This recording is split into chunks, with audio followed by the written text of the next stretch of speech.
Russians are leaving Crimea, fear is spreading, and Ukraine is striking back with renewed force. Explosions, evacuations, and rising tension are raising one critical question. Is Crimea becoming the next turning point of the war? Watch carefully, because what happens here could reshape the entire conflict. Hello everyone, welcome back to the channel. Today we bring you an important update from the Russia-Ukraine war that is rapidly changing the situation on the ground. Reports indicate that Russians are leaving parts of Crimea as Ukraine responds with renewed military pressure. This development has sparked fear, confusion, and intense debate across global media. Crimea has long been a strategic and symbolic region for Russia, serving as a key military hub and supply route. Any sign of instability here carries serious consequences. Ukrainian forces appear focused on weakening logistics, air defenses, and command centers, aiming to make the region harder to hold. Meanwhile, residents report increased air raid alerts, transport disruptions, and visible military movements. Russian officials insist there is no panic and claim all measures are precautionary. However, satellite imagery and independent analysts suggest otherwise. Evacuation notices, damaged infrastructure, and reinforced checkpoints point to growing tension. This situation matters because Crimea represents a red line for Moscow and a critical objective for Kiev. What unfolds here could influence battlefield momentum, international support, and future negotiations. In this video series, we will clearly explain what is happening, why it matters, and what possible outcomes may follow. Stay with us as we break down verified information, avoid rumors, and present a balanced understanding of this developing situation worldwide today. Crimea's importance goes far beyond geography, making it one of the most contested regions in the Russia-Ukraine conflict. The peninsula sits at the heart of the Black Sea, allowing control over naval routes, trade access, and military reach across southern Ukraine. For Russia, Crimea hosts the Black Sea Fleet, key air bases, radar systems, and supply depots that support operations across the front lines. Losing stability here would severely weaken Russia's ability to project power in the region. For Ukraine, Crimea represents occupied territory and a critical objective tied to sovereignty and national security.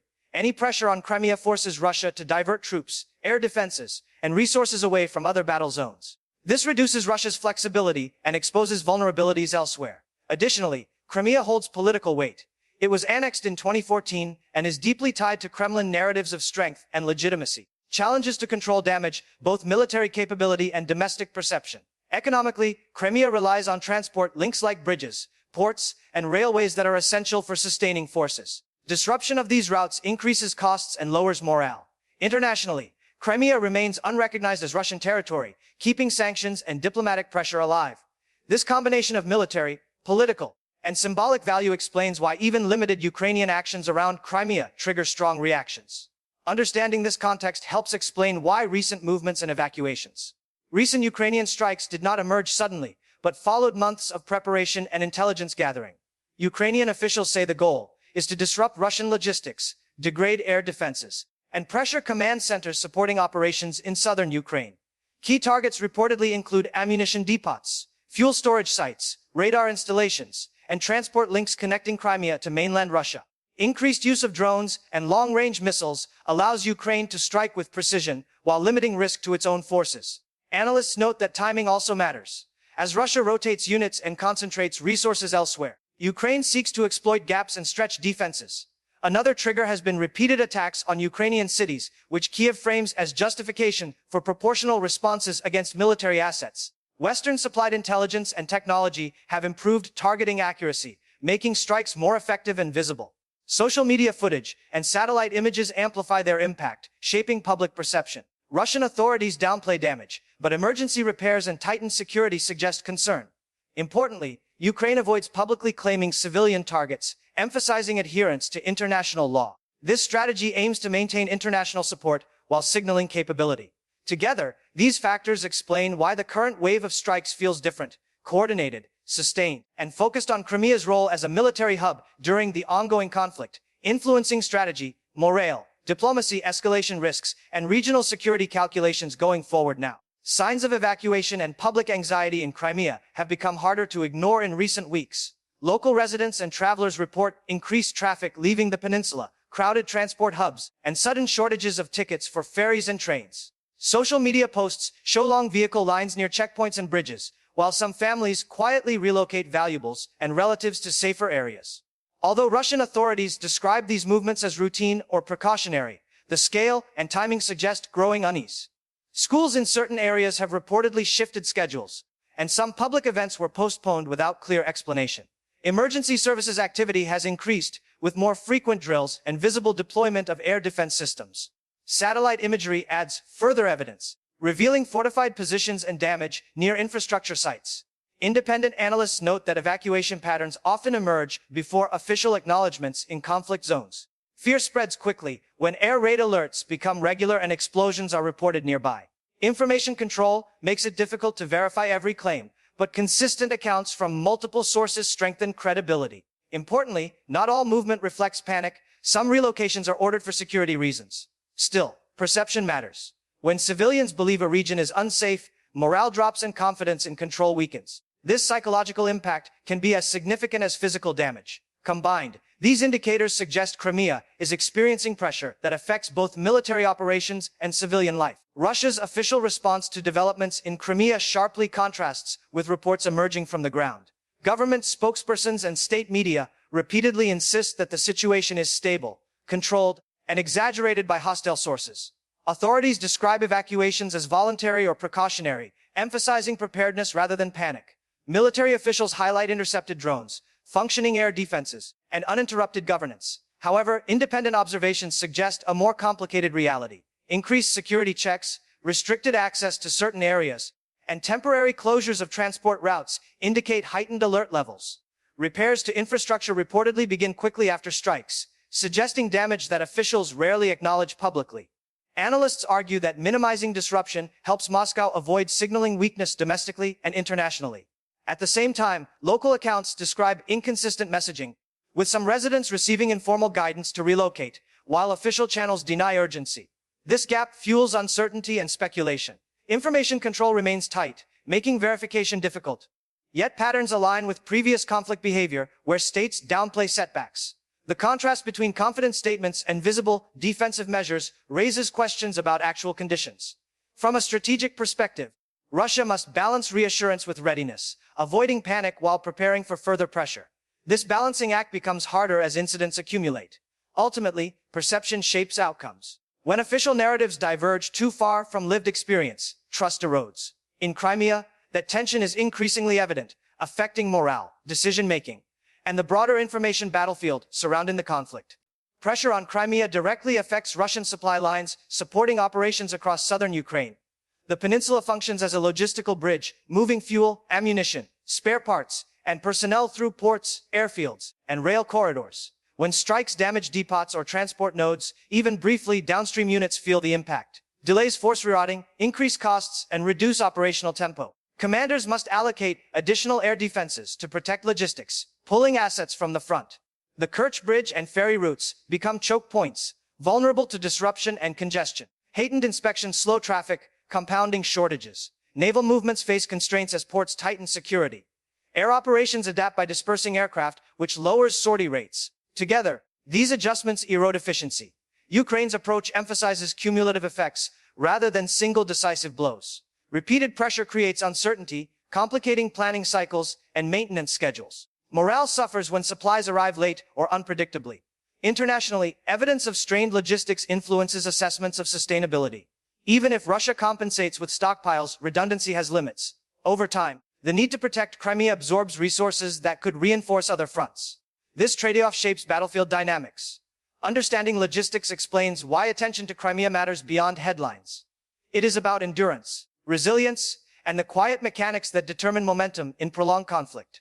These realities underscore why sustained pressure there reverberates widely across military planning, politics, and regional security calculations. International reaction to the situation in Crimea reflects heightened concern and careful messaging. Western governments closely monitor developments through intelligence sharing, satellite analysis, and diplomatic channels. Public statements tend to emphasize restraint, verification, and the protection of civilians, while reaffirming support for Ukraine's sovereignty. Analysts from security think tanks note that pressure on Crimea signals a shift in Ukraine's confidence and capabilities. At the same time, officials avoid framing events as irreversible changes, aiming to prevent escalation.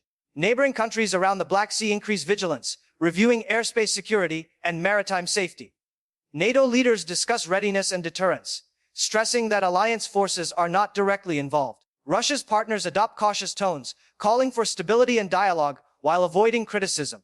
Media coverage worldwide highlights evacuation reports and strategic implications, shaping public opinion. Intelligence assessments reportedly focus on whether disruptions are temporary or sustained. Financial markets react modestly, reflecting uncertainty rather than panic. Humanitarian organizations prepare contingency plans should civilian displacement grow.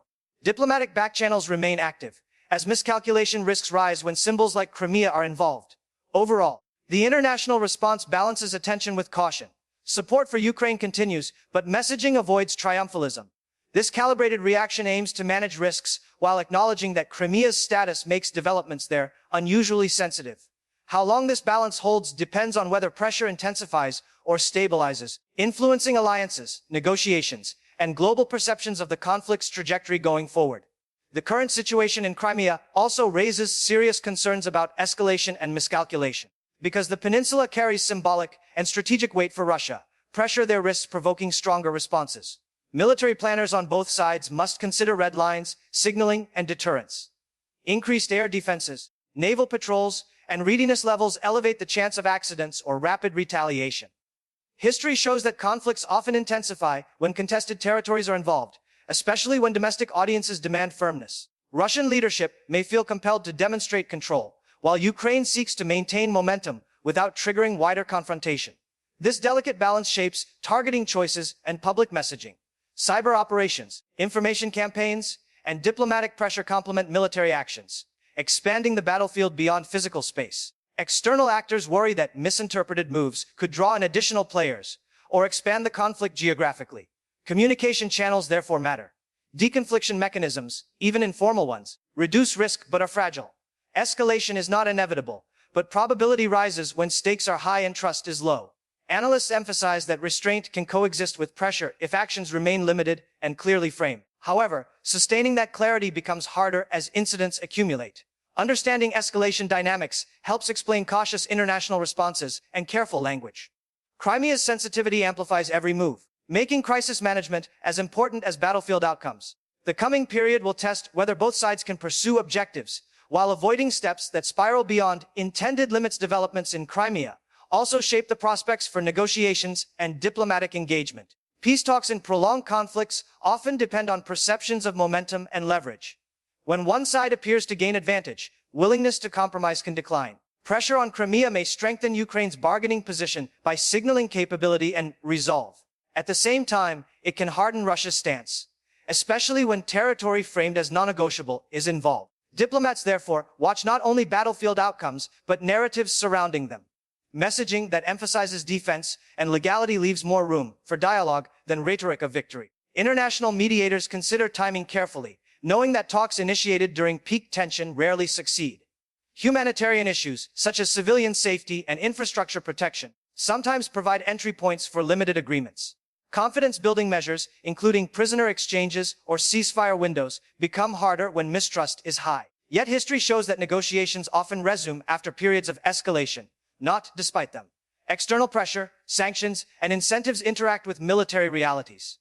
Crimea's status complicates any settlement framework, as positions remain far apart. Still, incremental steps can reduce risk and create channels for communication.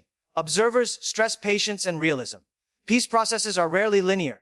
Understanding how Crimea influences diplomacy helps explain cautious statements from capitals worldwide and why immediate breakthroughs remain unlikely despite intense international attention. Looking ahead, several scenarios could unfold depending on how pressure around Crimea evolves.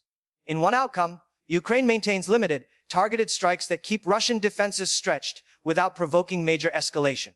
This would sustain pressure while preserving international support. Another scenario involves Russia reinforcing the peninsula heavily, stabilizing the situation, but diverting resources from other fronts, slowing operations elsewhere. A more volatile path includes intensified retaliation, expanding the conflict's scope and increasing risks for civilians and regional security. Much depends on political calculations in Moscow and Kiev, as well as signals from international partners. Information warfare will continue to shape perceptions, with both sides emphasizing narratives that support their objectives. Civilian behavior, including continued movement or return, will also indicate confidence levels. Over time, sustained strain could alter strategic priorities. Analysts caution against assuming rapid change. Conflicts of this scale shift gradually, through accumulation rather than sudden collapse. Crimea's future will likely be determined by endurance, logistics, diplomacy, and restraint as much as battlefield action. Monitoring verified indicators, not headlines alone, remains essential. As events develop, flexibility and crisis management will matter. The situation underscores how contested regions can influence broader dynamics far beyond their borders. Understanding these possibilities prepares audiences to interpret updates critically. The coming months will reveal whether current pressure marks a turning point or another phase in a long, complex conflict with far-reaching implications for Europe and global stability. If you found this analysis useful, like the video, subscribe to the channel, and turn on notifications so you never miss important updates on global events.